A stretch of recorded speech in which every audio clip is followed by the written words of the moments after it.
안녕하세요.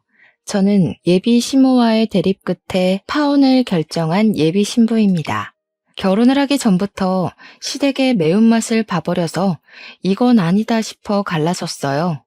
다들 파혼으로 끝낼 수 있어 천운이라고 했는데 저 또한 그렇게 생각하면서도 한편으로는 그런 사람들을 만날 수밖에 없었던 제 운명이 좀 싫기도 했었습니다.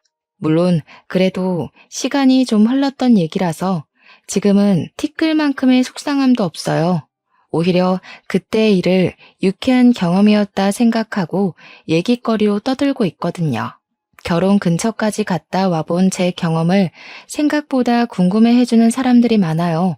특히 주변의 여자 동료들이 제 이야기를 그렇게 흥미있어 하고 있답니다. 사연 사이트를 알게 된 것도 동료 중 한 명이 제 이야기 같은 사연자들 많다고 소개를 해줘서 찾게 되었어요. 그래서 몇 개 둘러봤는데 진짜로 저 같은 예비 신부들이 많더라고요. 상대적으로 제 사연이 싱겁게 느껴지는 이야기들도 있어서 좀 놀랐습니다. 같은 고민을 했다는 동질감에 위안을 받는 것 같으면서도 한편으로는 그만큼 사연자들을 괴롭힌 나쁜 사람들이 많다는 것에 속상하기도 했어요. 왜 그렇게 사람을 못 구워 삶아서 안달일까요? 제게 찾아온 나쁜 사람은 어떤 유형이었는지 지금부터 한번 떠벌려 보도록 하겠습니다. 재밌게 들어주세요. 저랑 예비 신랑은 결혼을 전제로 만나고 있던 사이였어요. 예비 신랑은 저와 9살 차이가 나는 사람이었는데요. 대학생과 조교 사이로 시작된 저희 관계는 제가 대학을 졸업하고도 계속 이어졌습니다. 다 예비 신랑의 적극적인 노력 덕분이었어요. 예비 신랑이 제 졸업식 때 프로포즈를 해줬거든요. 프로포즈 때문에 저희 관계가 더욱 돈독해진 건 맞지만 일단 저는 그 청혼에 대해 고민이 많았습니다. 결혼에 대해 잘 몰랐던 저는 그 청혼을 받아들이긴 했지만 급하게 결혼하고 싶지 않다고 예비 신랑한테 의사 표현을 확실히 했었어요. 제가 결혼을 고민했던 건 저희 집이 그리 막 넉넉한 것도 아니었고 예비 신랑 집도 넉넉한 게 아니었기에 서로 경제 활동에 좀 더 집중하고 나서 돈을 좀 모은 뒤에야 안정적인 여건으로 결혼을 하고 싶었기 때문입니다. 정말 준비된 게 아무것도 없었거든요. 제 의견에 예비 신랑이 좀 서운해하는 기색이 있었지만 제 뜻을 흔쾌히 따라주었어요. 저를 기특하게 봐주기도 했습니다. 예비 신랑의 지지하에 저는 대기업을 목표로 취업 준비를 했어요. 예비 신랑은 제게 손수 간식이랑 도시락까지 사주면서 외조를 해주었습니다. 그땐 행복했어요. 취업을 준비하면 심적으로 많이 피폐해진다는데 저는 예비 신랑 덕분에 의욕이 넘쳐났거든요. 그렇게 잘 지내던 저희 사이에도 한 번의 방지턱이 찾아왔었는데요. 원래 취업 준비 제대로 하려면 기본적으로 기간이 1년, 2년 정도는 걸리는데 취업 준비 기간이 자꾸 길어지니까 예비 신랑이 외조하는 게 지쳤는지 한날 제게 갑자기 속상한 소리를 하더라고요. 설마 나랑 결혼하기 싫어서 일부러 미루는 건 아니지? 이번까지 넘어가면 벌써 3년째야. 계속 이렇게 시간만 보내다가 나 40살 되겠어. 결혼은 30대에 하고 싶단 말이야. 우리 아빠가 결혼 엄청 기다리기도 하고 만약 나랑 결혼하기 싫은 거라면 그냥 솔직하게 말해줘. 무슨 그런 말을 해. 나도 얼른 취업해서 빨리 돈 벌고 싶어. 결혼 자금 모아서 빨리 결혼하고 싶은데 취업이 생각하는 만큼 잘 안 되는 걸 어떡해. 나 진짜 서운하다. 오빠는 내가 일부러 결혼 미룰 사람처럼 보였어? 불안해서 그러지. 나한텐 너밖에 없는데 네가 결혼을 안 해주면 난 더 시간이 없단 말이야. 혹시라도 네가 질린다고 나 떠날까 봐서. 아빠 요즘 몸도 안 좋은데 내가 결혼하는 거 보는 게 소원이라고 했거든. 예비 신랑은 이런 식으로 결혼을 못하게 될까봐 불안감을 표출했던 적이 한두 번이 아닙니다. 저를 놓칠까봐 불안하다고 하는데 제가 신뢰를 안 주는 사람도 아니거든요. 한눈 판 적 절대 없고 회식이 아니고선 사적인 술자리도 가진 적이 없어요. 회식도 예비 신랑한테 꼬박 알려주고 최대한 1차만 참석하고 빠져나왔습니다. 저는 휴대폰 잠금도 안 해요. 예비 신랑이 한 번씩 제 폰을 볼 때도 저는 찔릴 게 없으니까 선뜻 내버려 두기도 했습니다. 예비 신랑이 다른 부분에선 저를 믿어주는 것 같은데 유독 제 취업은 참 못 기다리더라고요. 물론 예비 시부가 몸이 안 좋아서 결혼을 빨리 하고 싶단 말을 하긴 했었어요. 근데 저는 결혼을 그런 식으로 준비도 없이 얼렁뚱땅 저지르고 싶진 않았습니다. 제가 취업하고 돈을 모으면 결혼한다고 했더니 예비 신랑이 그때부터 저보다 제 취업에 더 심혈을 기울이더라고요. 한참 사랑이 불타오를 때는 예비 신랑이 어떤 사람인지 알 겨를도 없이 좋기만 했거든요. 그러나 서로에게 익숙해지고 당연해지고 나서부터는 예비 신랑을 만나면 만날수록 불안한 게 참 많은 사람이구나라는 걸 느끼긴 했어요. 그리고 생각보다 현실적이고 부정적인 의사 표현도 많이 한다는 걸 점점 알게 되었습니다. 저보다 9살이나 많은 사람이다 보니까 저한테 알려주고 싶은 것도 많아 보였어요. 다들 이런 걸 꼰대라고 하더군요. 하지만 저는 이런 점까지 예비 신랑에게 고맙기만 했고 예비 신랑이 저를 사랑하는 마음만큼은 갈수록 적극적이고 솔직해서 예비 신랑의 단점 부분도 이해하려고 많이 노력했습니다. 그런데 취업 문제는 어쩔 수 없이 예민할 수밖에 없는 영역인데 예비 신랑이 자꾸 옆에서 한 소리씩 넣어주니까 그건 좀 스트레스로 오더라고요. 그래도 다 날 위해서 조언해주는 거라 생각해서 제가 필요한 잔소리만 걸러서 들었어요. 제 입장에서는 예비 신랑이 스트레스지만 예비 신랑 입장에서는 결혼을 늦추는 제가 골칫거리 아니겠습니까? 우리가 고작 이런 문제로 헤어질 만큼 얕은 사이도 아니고 그저 둘 다 예민한 시기이기 때문에 잠깐 권태기가 올랑말랑 하는 거라 생각했어요. 최대한 자비를 갖고 하루하루 지냈습니다. 그러던 어느 날 예비 신랑에게 고비가 닥쳐왔는데요. 예비 시부가 돌아가시면서 예비 신랑뿐만 아니라 예비 시댁 자체가 정말 많이 힘들었습니다. 특히나 제 마음을 좀 불편하게 만들었던 부분은 예비 신랑이 예비 시부가 살아계실 때 결혼하는 모습 보여주고 싶어 했다고 했잖아요. 제 고집 때문에 예비 신랑이 다시는 그 꿈을 이루지 못하게 되어서 제가 혼자 얼마나 죄책감을 느꼈는지 모릅니다. 그래서 더 예비 시부 영정사진 앞에서 고개를 들지 못했어요. 훨씬 더 번듯하고 자리 잡은 며느리감으로 당당하게 인사를 드리려고 했지 절대 이런 식으로 첫인사를 드리려던 게 아니었거든요. 그날은 예비 신랑을 감히 위로하지도 못하고 옆에 묵묵히 있어주기만 했습니다. 그리고 예비 시부 장례식에 갔으니 당연히 준비 없이 예비 시모까지 만날 수밖에 없었는데요. 저랑 예비 신랑이 아무것도 결정한 게 없어서 그렇지 결혼을 전제로 만나고 있긴 했으니까 인사를 정중하게 드려야 될 것 같았어요. 예비 시모에게 저를 소개하고 싶다는 예비 신랑의 말을 듣고 망설이지 않았습니다. 예비 시모마저 놓친다면 제가 예비 신랑 앞에서 더욱더 면목이 없을 것 같았으니까요. 예비 시모 첫인상은 좀 퉁퉁한 편에 웃음이라고는 없을 것 같은 어두운 상이었습니다. 예비 신랑이 저를 인사시켜주는데 경황이 없어 그런지 예비 시모가 정말 딱 제 인사만 받고 다른 사람들만 신경을 쓰더라고요. 이 부분은 경황이 없는 게 맞으니까 당연히 제가 이해를 한 부분이었습니다. 저는 최대한 피해되지 않는 선에서 장례를 돕고 예비 신랑의 상실감을 옆에서 다독여 주었죠. 제가 결혼을 미뤘다는 건 예비 시댁에서도 알고 있는 사실이었을 겁니다. 예비 신랑이 결혼하고 싶은 사람 생겼다고 언질은 해놨다는 걸 제게 말해준 적이 있었거든요. 그 때문에 예비 시부가 저를 빨리 보고 싶어 하기도 했었어요. 그런데 제가 그 이상의 확실한 행동을 안 보여주니까 예비 시모도 저한테 서운한 점이 있었을 수 있겠다 생각했습니다. 그냥 그땐 예비 시모가 제게 너무 냉담해서 그런 별 생각이 다 들더라고요. 시집도 안 갔는데 벌써 시집살이를 당하는 기분이었달까? 안 좋게 시작해서 좋을 것 없을 테니 빈소에 있는 동안만이라도 저는 나름 잘 보이고자 노력을 했습니다.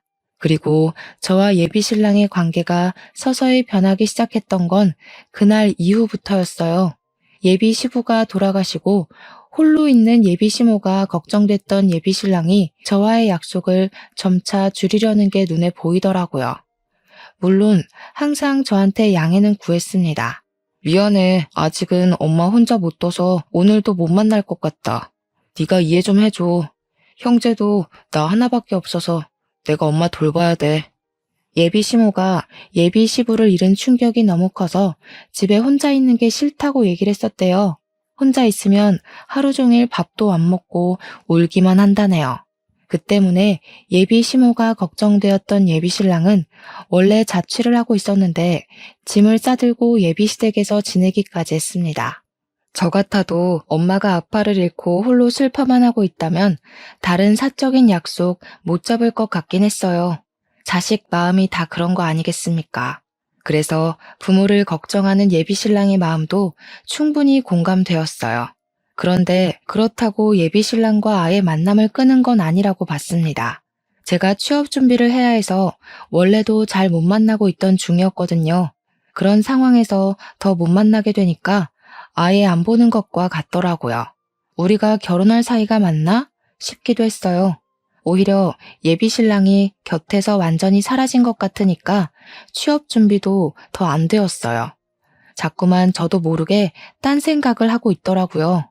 당연히 좋아하는 사람이니까 걱정이 되잖아요.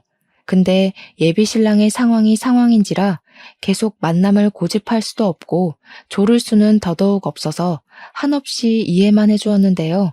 한 번씩 연락을 하면 예비 신랑은 늘 같은 말만 했어요. 예비 시모 얘기를 꺼내면서 출퇴근 말고는 시간을 내기가 곤란하다고 말이죠. 못 만나는 것도 걱정이었지만 더 신경 쓰였던 건 예비 신랑도 많이 우울하고 힘들어 보였다는 겁니다. 예비 시모야 당연히 반평생 함께한 배우자를 보냈으니 힘들겠죠. 근데 그건 자식도 마찬가지잖아요. 예비 신랑이 예비 시모만 보필하느라 정작 자기 슬픔은 감추고만 있는 것 같아서 안쓰러웠습니다. 그런데도 제가 할 수 있는 건 전화나 메신저로 위로하는 것밖엔 없었어요.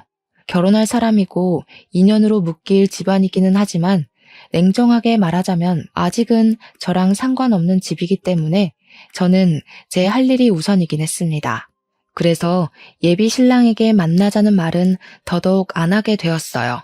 저희는 그렇게 2개월 정도 강제로 못 만났습니다. 예비 시부 돌아가시고 나서는 제가 항상 먼저 예비 신랑에게 연락을 했었는데 어느 날 웬일로 오래간만에 예비 신랑한테서 먼저 전화가 온 적이 있었어요. 당시에는 예비 신랑의 의도를 전혀 몰랐는데 지금 생각해보니 이때야말로 제가 사연을 쓰기 시작한 이유의 근원이기도 한 부분이네요. 요즘 통 연락이 없네. 나도 엄마가 더 안 좋아져서 연락 따로 못했어. 우리 얼굴 못 본 지도 오래됐다. 이러다가 결혼 못하게 될까봐 갑자기 걱정이야. 취업 준비는 잘 돼가? 집중하려고 노력 중이야. 어머님 더 안 좋아지셔서 어떡해? 오빠 혼자 보필하는 것도 많이 힘들겠다. 오빠 쉬지도 못하지? 일할 때는 또 어머님 혼자 두고 나가야 되니까 얼마나 불안하겠어. 도움이 못 돼줘서 미안해. 웬만하면 괜찮다고 말해주고 싶은데 진짜 힘들어서 차마 그 말은 못하겠다. 그보다 우리 결혼이 더 걱정이지 않니? 이대로면 그냥 자연스럽게 헤어질 것 같아서 내가 좀 생각을 해봤거든. 내가 따로 시간 내서 밖에는 못 나가니까 네가 우리 집에 오는 게 어때? 엄마는 방에서 꿈쩍 안 해서 불편한 건 없을 거야. 처음 예비 신랑의 제안을 들었을 땐 당황스러웠습니다. 예비 시모한테 인사를 정식으로 올리지도 못했고 장례식장 때 나타나는 바람에 도리어 이미지만 안 좋게 찍힌 것 같은데 예비 시댁으로 오라니요. 다른 것보다 예비 시모의 존재가 마음에 걸려서 선뜻 예비 신랑 말에 대답을 못했습니다. 그렇다가도 예비 신랑이 혼자서 많이 고생하는 게 느껴져서 마음이 쓰이긴 했어요. 또 예비 신랑 말도 일리가 있잖아요. 제가 가주지 않는 이상 결혼은커녕 이대로 헤어질 게 뻔해 보였는데 그때는 작별이란 거 염두에 두지 않았을 때거든요. 그래서 결국 제가 예비시댁으로 가는 걸 수긍했던 겁니다. 그때부터 저랑 예비신랑은 일주일에 한 번씩 예비시댁에서 만남을 가졌습니다. 예비시모는 여전히 상실감 때문에 상태가 많이 안 좋은 상황이었어요. 제가 인사를 드렸을 때도 그저 누워서 일어나질 않으시고 한숨만 쉬고 계셨습니다. 그래서 저는 더 비타민처럼 밝게 행동했어요. 첫 단추를 잘못 끼우긴 했지만 다시 올바르게 맞춰 끼울 수 있을 거라고 믿었습니다. 미련하게 왜 그랬냐고 눈초리를 받을 수 있다고 생각해요. 하지만 그때는 제가 그만큼 예비신랑을 좋아했었습니다. 저는 예비시모의 마음을 사기 위해서 일주일에 한 번씩 방문할 때마다 사력을 다했어요. 제 의지로 손수 요리도 하고 청소도 해주면서 예비시모의 살림 걱정이라도 덜어주려고 했습니다. 예비신랑 또한 저를 도와 같이 청소하고 빨래도 하면서 집안의 온기를 되살리기 위해 노력했어요. 그렇게 두세 달이 지날 때였어요. 제 덕분에 시간이 갈수록 예비시모와 예비신랑은 활기를 되찾았습니다. 예비시모도 방에서 나와 집안을 활보하기 시작했고 예비신랑도 말수랑 웃음이 많아졌어요.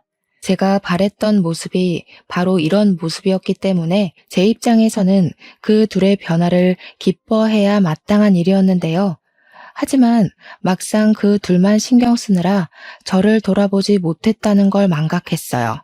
생기를 찾은 예비시모와 예비신랑과는 반대로 저는 기력이 점점 쇠해갔다고 해야 될까요? 왜 그런 느낌 있잖아요. 기운에 빨리면 컨디션이 급격하게 고갈되는 느낌이요. 어찌 보면 당연한 증상일 수도 있어요. 저는 예비시댁에 가서 그들의 기분을 띄워주려고 온갖 기운을 다 쏟았고 집안 살림까지 봉사를 자처했으니까요. 근데 말씀드렸던 대로 저는 제가 좋아서 했을 뿐이었어요. 그래서 둘을 원망했던 적은 없습니다. 근데 문제는 다른 부분에 있었어요. 둘이 기운 없어서 다 죽어 있을 때는 저절로 돕고 싶은 마음이 가득했는데 두 사람이 살아났을 땐 굳이 제가 더 도울 필요가 없다고 생각했거든요. 그러나 둘이 기운 차릴수록 저의 봉사 정신을 당연하게 받아들이기 시작했다는 거예요. 특히 예비시모 태도가 그러했습니다. 도와줘서 고생했다, 고맙다 이런 말은 바라지도 않았어요. 그런 걸 바라고 도와드리는 건 아니었으니까요. 근데 그렇다고 저를 호구로 보라고 한 짓들은 아니었거든요. 저는 아직 시모의 며느리가 아니잖아요. 저만의 기준이 있어서 딱 그만큼만 예비시댁에 도움이 되려고 했던 건데 당황스럽게도 예비시모가 저를 보는 눈빛에 이미 며느리를 대하는 감정이 담겨 있는 것 같았어요. 처음엔 예비시모가 저한테 당연하게 바라는 태도를 믿을 수가 없어서 긴가민가 했거든요. 근데 제가 예비시댁 갈 때마다 그런 기분을 느꼈다면 제 촉이 맞는 거 아니겠습니까?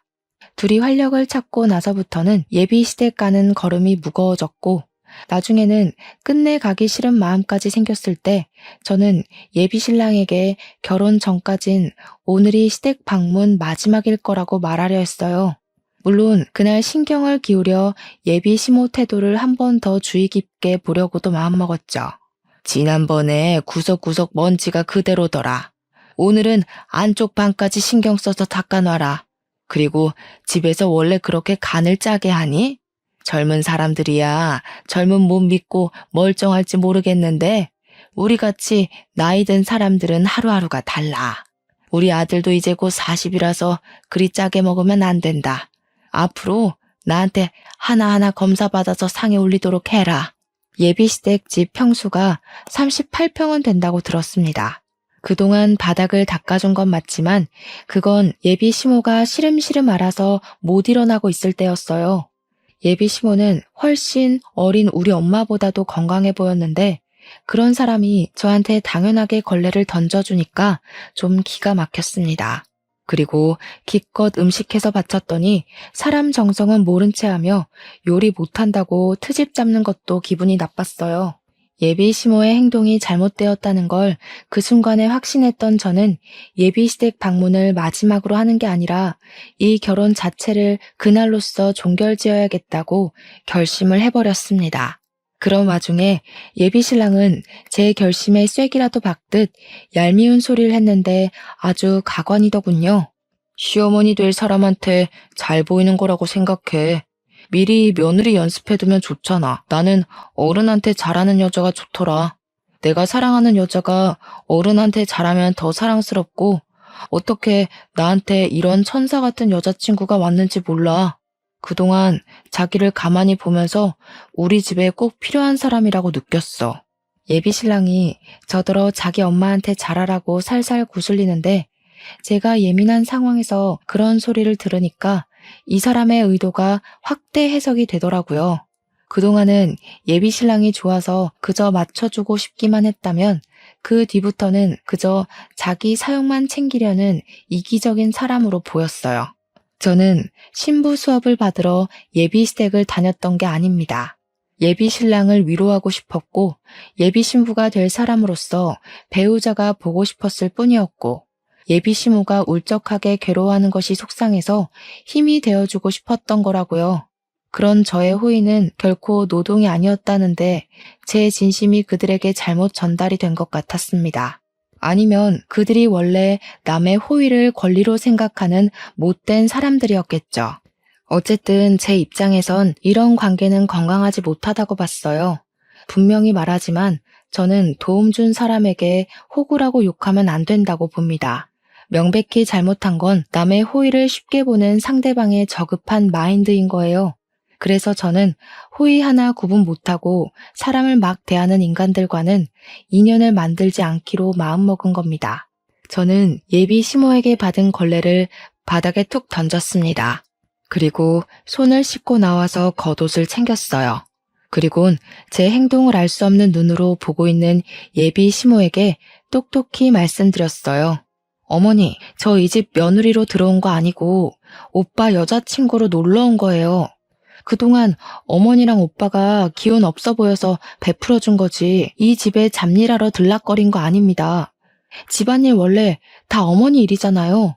보니까 두 손 두 발 멀쩡하시고 남일 간섭하는 것 보니 정신 상태도 멀쩡하신 것 같은데 제 일 아닌 걸 제가 계속할 순 없죠.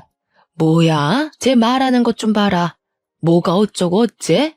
어차피 우리 아들이랑 결혼할 거라면서 시엠이 될 사람한테 벌써부터 대들기나 하고 나중에 할 일 지금 연습하는 건데 이런 것도 못 견뎌서 어디 우리 아들 모실 그릇이나 되겠니? 모셔요? 저는 오빠랑 결혼을 하려고 한 거지 종살이 하려고 만난 거 아닌데요. 오빠는 아내가 아니라 집사가 필요한 거였어요? 그렇다면 더 이 결혼 안 해야겠네요. 이렇게 개고생해서 연습해봤자 뭘 얻는데요.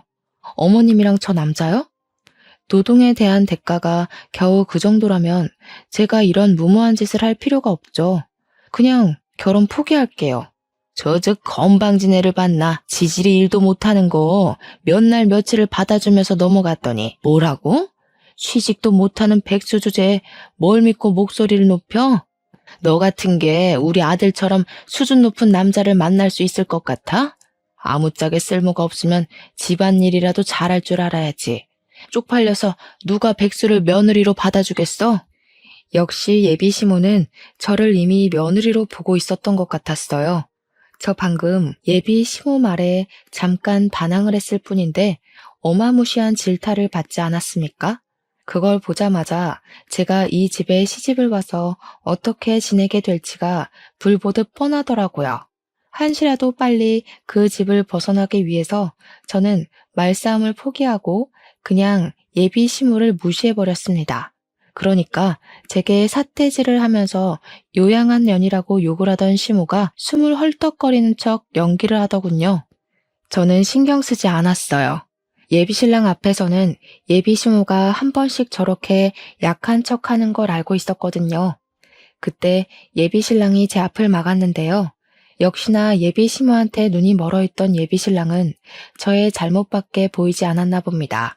무슨 짓이냐고, 왜 이러냐고 강하게 나오더라고요. 무슨 짓이긴 다신 이 집에 발 안 들이려고 대담하게 표현하는 짓이지.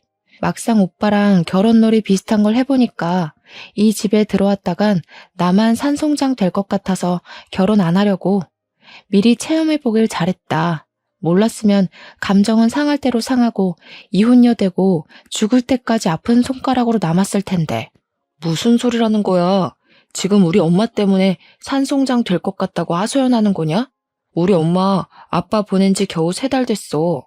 사지 멀쩡하다고 정신까지 멀쩡하겠어? 어떻게 아픈 사람을 이런 식으로 대할 수가 있어? 이럴 거면 처음부터 간병하겠다고 돕지를 말던가. 오빠도 알고 있네. 난 이 집에 당연한 사람이 아니라 그저 도움을 준 사람이라는 거. 그냥 오빠랑 계속 안 보다가 헤어졌어야 했어. 대체 오빠한테 멀쩡한 사람 기준은 뭐야? 대체 어떻게 정신이 나가면 며느리도 아니고 아무런 상관도 없는 나한테 뻔뻔스럽게 노동을 강요해? 오빠는 내가 오빠 엄마 손에 하인처럼 굴려지길 바랬어? 결혼을 하려면 나도 좋고 오빠도 좋아야지. 이건 오빠만 좋은 짓이잖아. 취업 준비로도 안 생기던 다크서클이 예비 시댁을 들락거리면서 생겼다고 예비 신랑한테 얼굴을 들이밀며 보여줬더니 예비 신랑이 당황해서 한 발자국 물러나더군요. 그런 예비 신랑에게 결혼은 없던 일로 하자고 말한 뒤에 집을 나왔습니다. 예비 신랑이 그 어떤 대답을 하지도 않고 그날 하루 연락도 없었지만 저는 당연히 작별을 한 거라고 생각했어요. 그런데 한 이틀 뒤에 예비 신랑한테 전화가 오기 시작하더라고요. 안 받았습니다. 문자 오는 것만 봤는데 저한테 눈 부릅뜨고 예비 시모 편들 때는 언제고 절절 매달리며 제발 만나자고 난리가 났더군요. 황당하게도 전화는 예비 시모한테서도 왔습니다. 예비 신랑이면 몰라 제가 예비 시모 연락을 받아야 되는 이유가 뭐 있겠습니까? 며느리도 아니고 며느리 될 사람도 아니고 파혼을 한 이상 남일 뿐인걸요. 그래서 예비 시모 연락처는 아예 수신 차단해버렸어요. 그러니 웃기게도 예비 신랑이 제 자취방을 찾아왔더라고요. 오밤중에 급히 문을 두드리길래 뭔가 싶어 문을 열었더니 예비 신랑이 울먹거리고 있었습니다. 그러면서 다급하게 하는 말에 좀 당황했어요. 엄마가 약을 드셨어. 너 때문에 혈압까지 높아졌다고. 네가 그날 그렇게 나가서 엄마가 얼마나 열이 올랐는지 알아? 너만 아니었어도 엄마가 쓰러지는 일은 없었어. 당장 우리 엄마 책임져. 제가 뭘 했다고요? 며느리도 아닌 제가 그 집안일 내팽개치고서 박차고 나왔다고 뒷골이 당겨 넘어가더니 이걸 놀라 자빠져줘야 하나 모르겠더라고요. 일단은 예비 신랑을 마주하니까 표정이 곱게 만들어지지 않은 건 사실이에요. 제가 무감하게 서 있기만 하자 예비 신랑은 제 멱살까지 잡고서 흔들었습니다. 예비 시모는 예비 신랑이 출근한 사이 약을 먹은 듯했고 예비 신랑이 퇴근하고 와서 쓰러져 있는 예비 시모를 발견했다고 했어요. 나 때문에 병원에 실려간 거니까 당장 같이 가자는 예비 신랑의 말을 무시하고 경찰에 신고하려 했지만 예비 신랑이 너무 울어서 2차 사고까지 발생할 것 같더라고요. 그래서 저는 할 수 없이 병원을 같이 갔고 병실에 누워 안정 취하고 있는 예비 시모를 보았습니다. 예비 시모는 저를 보자마자 이놈 하면서 못 가누는 몸을 움직여 잡히는 대로 던지기 시작했어요. 그러니 같이 병실 쓰는 주위 사람들이 저를 정말 썩을 년인 줄 알고 쳐다보더라고요. 그새 뭐라고 짓거려 놓았나 보죠. 여기가 어디라고 찾아와?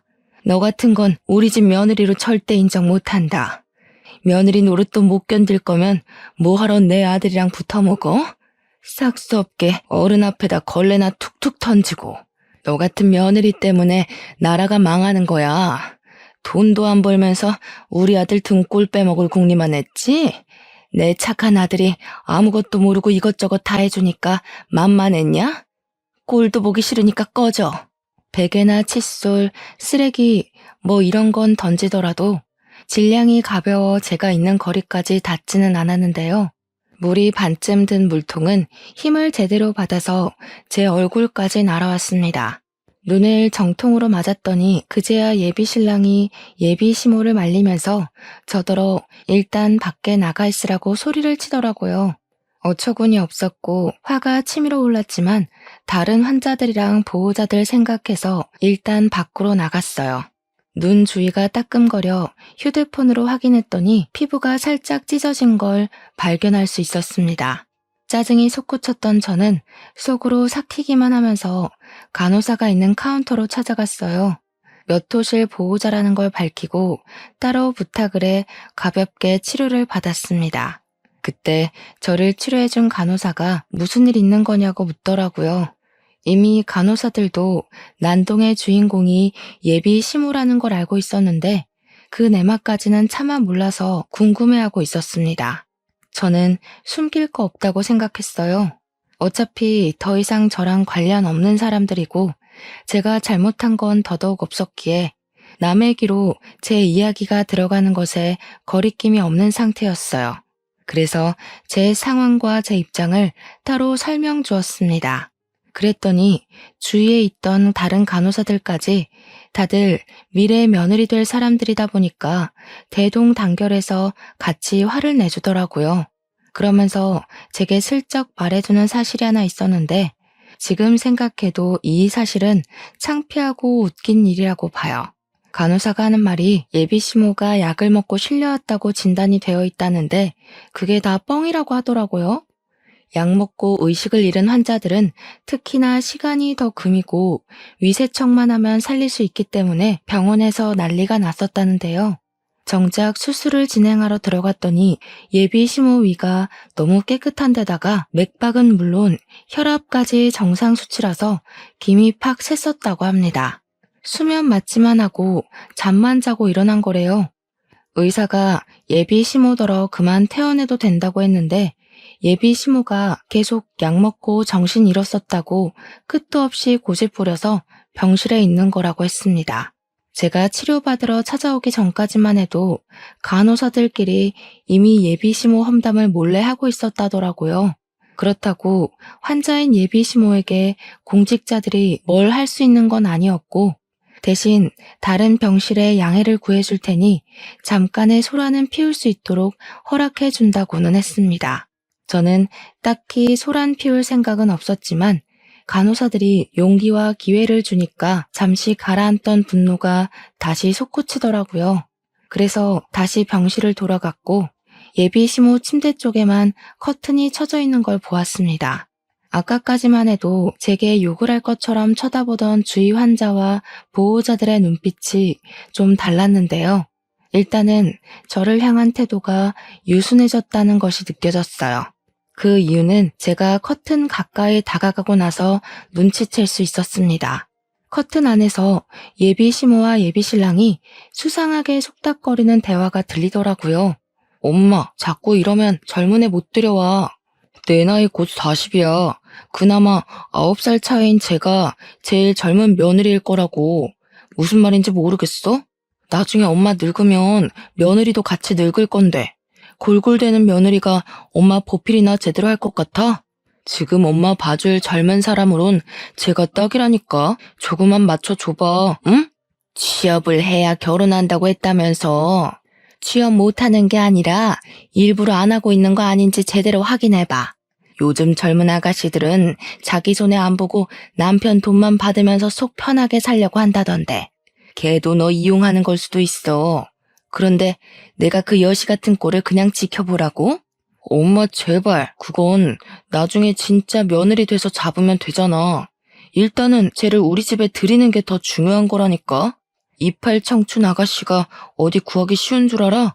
내 나이면 어디 하나는 골병난 아줌마거나 말 많은 아줌마들밖에 못 데려와. 나도 늙고 며느리도 늙으면 누가 엄마 보필하겠어? 결혼하면 엄마가 며느리를 구워 삼든 말든 내가 간섭 안 할게. 듣자 하니 예비 신랑이 제게 접근했던 건 다 자기 부모님을 모실 체력 좋은 며느리가 필요했기 때문이었어요. 예비 시부는 돌아가셔서 어쩔 수 없는 거였고 예비 시모만큼은 힘 많고 체력 좋은 며느리를 붙여서 요양시키려고 했던 것 같았습니다. 그래서 정식 인사도 안 드린 저를 벌써부터 며느리 교육하려고 고나리질 했나 봐요. 커튼 앞에서 정확한 진상을 듣는데 얼마나 기가 막혔는지 모릅니다. 그동안 내가 누구를 사랑했는지 뭘 보고 사랑했는지가 기억도 안 나더군요. 이미 예비 신랑에게 실망한 채였지만 그래도 좋았던 추억 정도는 마음 한구석에 남겨두었었는데 그날로써 저는 그를 완벽하게 끊어낼 명분이 생긴 셈이었어요. 오히려 깔끔하게 침 뱉어주고 돌아설 수 있어 다행이라 생각했습니다. 그때 제 어깨를 톡톡 두들긴 사람이 있었는데 돌아보니까 같이 병실을 쓰고 있는 보호자들이더라고요. 다들 누군가의 시어머니 뻘 되는 연세들이었지만 한편으론 누군가의 며느리이기도 했던 아줌마들은 시모 입장보단 며느리 입장을 더 공감해주는 것 같았어요.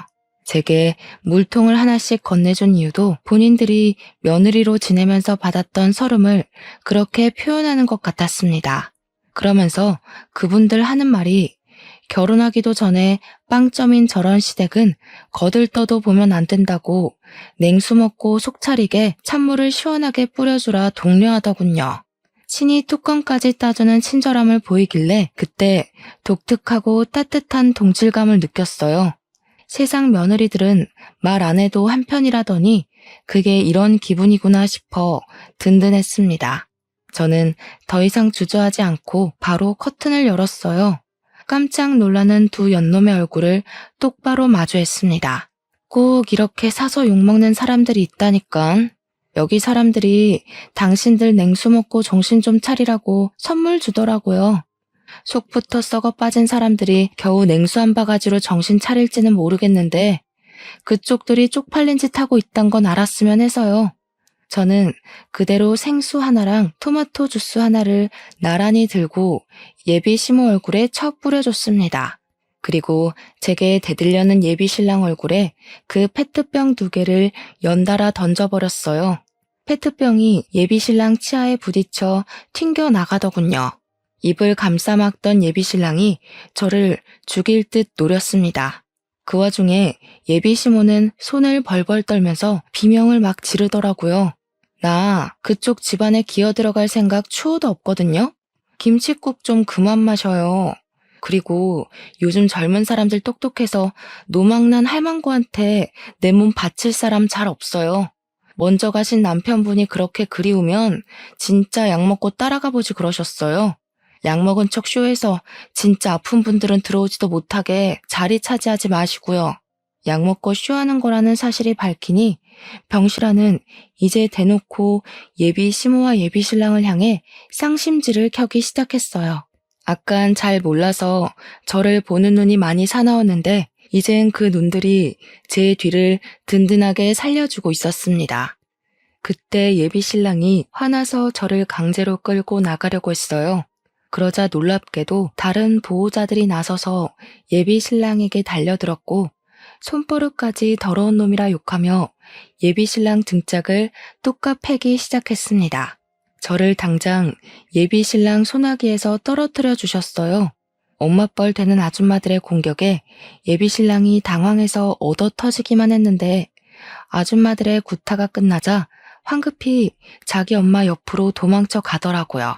그러더니 자기 엄마랑 똑같이 벌벌 떨면서 단체로 폭행죄 신고할 거라고 소리를 고래고래 지르는 거 아니겠습니까?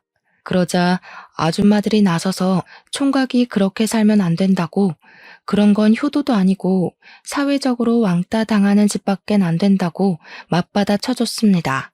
아줌마들이랑 싸우고 있는 예비신랑 꼴이 좀 꼴사납고 웃기더라고요. 왜 다들 난리세요? 제가 뭐라고 했는지 모르겠는데 지금 이거 우리가 억울한 상황이거든요? 야, 너 대체 사람들한테 뭐라고 이간질한 거냐? 새파랗게 어린 년 기사회생 좀 시켜주려 했더니 감히 나 같은 복을 걷어차? 이 결혼 솔직히 내가 더 손해인 거 알지? 진짜 후회 안 할 자신 있어? 뚫린 입이라고 자기 믿고 싶은 대로 짓거리는 것도 참 용기다. 귓구멍이 막힌 거냐 생각이 없는 거냐? 우리 이미 끝난 사이라고 몇 번을 말해? 기사회생은 내가 널 그렇게 만들어줬지. 주변에서 욕하는 거 무시하고 겨우 조교밖에 못하고 있는 거 만나줬더니 네가 뭔 복이라는 거냐? 학교에서 다들 너더러 뭘 했는지 알아? 자기가 교수라도 된 것처럼 설친다고 난리더라. 뭐? 이게 어디서 구라야? 그리고 조교라도 나 교수 인맥 장난 아니거든? 내가 교수님들한테 부탁하면 당장 1,000만 원도 빌릴 수 있어. 네가 백날 취업 준비하고 사회생활을 빙빙 돌아봐라. 나처럼 이런 황금 인맥 만들 수 있을 거라 생각해? 몰랐구나. 아는 후배가 말해주더라. 교수님들이 오빠 일손 느리다고 빠릿빠릿하고 새파랗게 젊은 사람한테 일 일임할 거래. 어떡하냐? 이제 나이도 많아서 새 직장 구하는 것도 딸릴 텐데. 할망구 보살필 사람 필요하면 이참에 요양보호사 자격증 따서 직접 네 엄마 모셔봐. 혹시라도 며느리를 원하는 거면 그냥 죽었다 다시 태어나는 게 나을걸? 예비신랑은 조교 자리가 바뀔 거라는 제 말에 충격을 받아 그때부터 입만 벌리고 있었습니다. 그 옆에서 예비시모가 대신에 제게 쌍욕을 날리고 있었는데요. 저는 예비시모한테도 부디 평생 기억하고 살라고 경고를 한마디 남겨주었어요. 아들이 못나서 며느리를 못 보는 게 아니라 그쪽이 지지리도 궁상이라서 며느리 얻을 팔자가 없는 거란 걸 꼭 아셨으면 좋겠어요. 쓸데없이 입원해서 보험사까지 피곤하게 하지 마시고 그만 집에 가세요. 나는 왜 이렇게 못났을까 하는 반성은 하지 마셔요. 계속 성깔 더러우셔야 다른 아가씨들이 이 집에 시집 안 오죠. 예비 시모가 제 막말에 충격을 먹어 말을 버벅거렸는데 결국은 욕밖에 못하길래 그 욕에 보답하고자 옆에 있는 예비 신랑의 머리통을 대신 후려쳐줬습니다. 그러니 예비 시모가 욕을 뚝 그치더라고요. 그리곤 저는 그간 갖고 있던 모든 추억을 그 자리에 버리고 나왔어요. 예비 신랑이 뒤늦게라도 저를 쫓아나올 수 없었던 건 보호자분들이 붙잡아준 덕분이었습니다. 그대로 병원을 벗어난 저는 그 뒤로 자취방을 서둘러 내놓았고 친정집으로 가 지방에서 취업 준비를 시작했어요. 휴대폰 번호까지 바꿔버렸더니 정말 예비신랑과는 더더욱 마주치는 일이 안 생기더라고요. 그렇게 5년이 지났어요. 지금까지도 저는 예비신랑과 예비시모를 코빼기도 본 적이 없습니다. 지방에서 일을 하고 있지만 한 번씩 서울에 가는데도 두 사람을 마주친 적은 없었어요. 그래서 어떻게 살고 있는지는 모릅니다. 그러나 분명한 건 저를 만났던 순간보다 잘 살고 있진 않을 거예요. 원래 못된 사람들은 나이 들수록 더 욕심과 고집이 강해지는 법이거든요. 그런 사람들의 결말은 하나같이 망조라고 봐요. 아마 그들은 앞으로도 계속 찾아오는 기회나 행운을 스스로 뻥 차버리다가 생을 끝내게 될 거라고 생각합니다. 그래서 지금은 과거의 그날이 그저 하나의 인생 경험으로만 남아있어요. 그 일 때문에 결혼에 실패하긴 했지만 그건 상대방의 문제였지 제가 결혼이 싫었던 건 아니었거든요. 때문에 저 지금 결혼 준비 중입니다. 과거와 달리 저를 진심으로 존중해주는 남자와 그런 시댁을 만나서 행복하게 준비를 하고 있어요. 사람이 상대방에게 진정으로 존중을 받아보니까 과거에 그런 싹수 없는 집안에 안 갔길 천만다행이라는 생각이 들더라고요. 결혼 준비에 한창인 지금 갑자기 실패했던 과거 경험이 떠올라서 이렇게 사연을 써보았어요. 이번에 만난 예비신랑 덕분에 저는 결혼이라고 다 불행한 거 아니고 시댁이라고 다 스트레스의 근원은 아니라는 걸 제대로 깨달았습니다. 이번엔 저도 직장이 있고 모은 돈이 있으니까 결혼 준비까지 완벽하게 마련되어서 마음이 편해요. 그래서 역시 결혼 상대로 누구를 만나느냐도 중요하지만 나만의 정년기를 맞춰서 결혼하는 것도 중요하다는 걸 알았어요. 준비가 된 저에게 찾아와준 새 예비신랑과 앞으로 인생을 알차게 살아가 보려고 합니다. 제 앞길에 축복도 받을 겸 이렇게 사연을 올려보았네요. 제 사연도 언젠가 소개가 되겠죠? 수다 떨기 좋아하는 제가 얼굴 모르는 사람들과 소통이 될 생각을 하니 벌써부터 기대가 됩니다. 아무쪼록 모두들 하는 일마다 성공길로 한 발짝씩 나아가길 바라면서 저는 이만 인사드릴게요. 긴 사연 들어주셔서 감사합니다.